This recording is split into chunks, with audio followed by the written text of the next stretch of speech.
Okay, what's going on, everybody? So next week is the festival of Shavuos, the Chag Shavuot, and I want to learn this really interesting piece of Torah here from the Divrei Yechzekel of the Shinover Rav, who was the son of the Divrei Chaim of Sons. Right? So he brings a very, very famous question that's asked by the Magen Avraham in the Shulchan Aruch.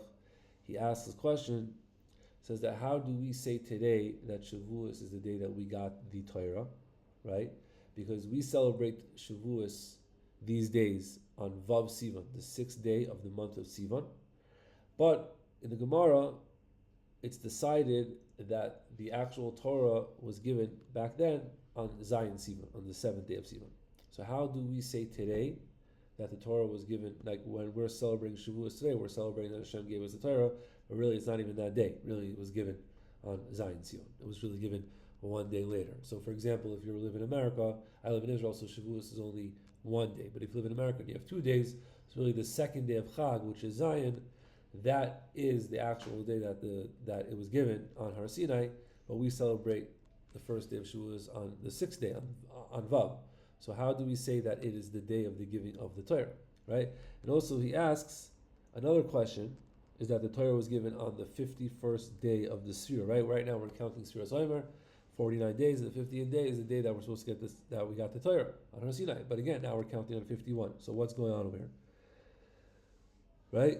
So that is the question of the Magen Avraham, and I believe he gives an answer over there, but the Shinover Rav offers up a different answer. Right? He says like this. He says that it says in the Zohar, which the Magen Avraham brings over there. I have to look at this Magen Avraham inside. I haven't looked at it inside. That those 7 weeks that the Bnei Yisrael were counting from the time that they left Mitzrayim until they got to Har Sinai, whatever it was, right?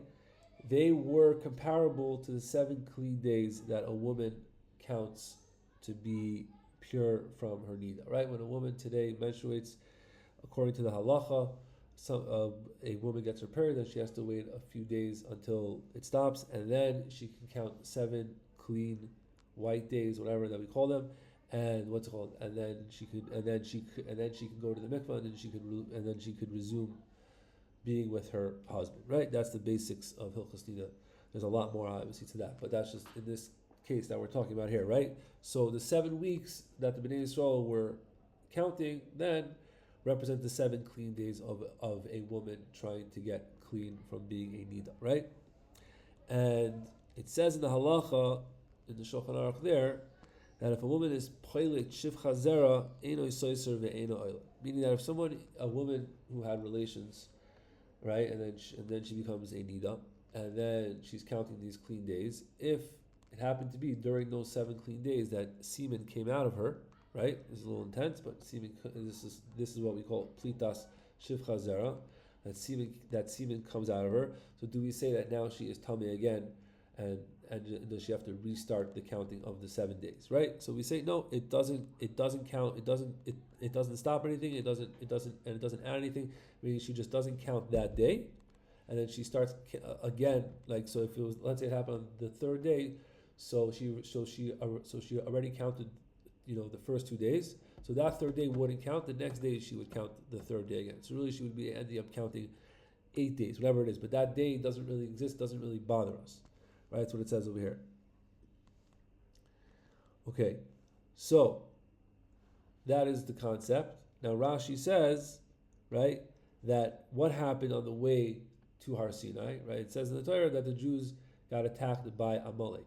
And what does Rashi call Amalek? Asher karcha b'derech, right? It says in the Torah, Asher karcha b'derech, v'hu lashon keri v'tuma, right? Amalek was metame the Jews with kilu tumas keri when they attacked them. Okay, so now we can understand the answer over here. What is going on on these days? Why is there a conflict of the days when we do Shavuos today and back then and like that? So the Shinover Rav is basically saying that now we could explain this like this, right? The Torah was giving. Right? Everything was really correct. The Torah was given on the 50th day from when we left Mitzrayim. Because really, if you look at it from far away, it was 51 days, right? Because that one day that Amalek came, right, and was metame them ki'ilu, right, and attack them, so that does not count. That does not count in the counting of the days. So meaning that day doesn't really exist. That means that that instead of 51 days, it was really 50 days, and one day is kilu missing. It's gone. We don't even think about it, and that day is deleted, and therefore the Torah was given on the 50th day, right?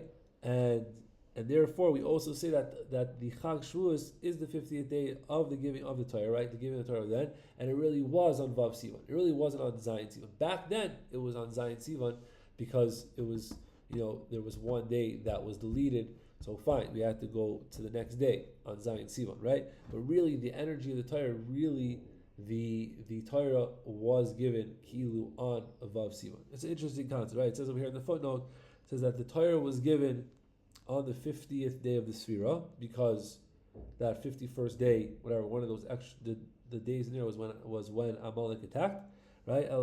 But that year, because of the war of Amalek, the days the counting finished on Zayin Sivan. B'chol shana nishal habenim bevav Sivan, right? So really, we finish counting by Vav Sivan, and that is when the Torah is given to us again spiritually, right? It just happened to be that the first year that the actual Torah was given, because of the war of Amalek, it was given on Zayin Sivan. So today when we do Shavuos, it's still really the giving of the Torah, and everything makes sense. There are other answers that you can go into. I happen to like this answer a lot. It's kind of cool. But either way, everyone should have a great Shavuos. I think we're going to do another video of also the Shinover Rav on Rus. Very, very interesting piece over here on Megillas Rus also that we're going to do maybe this week as well.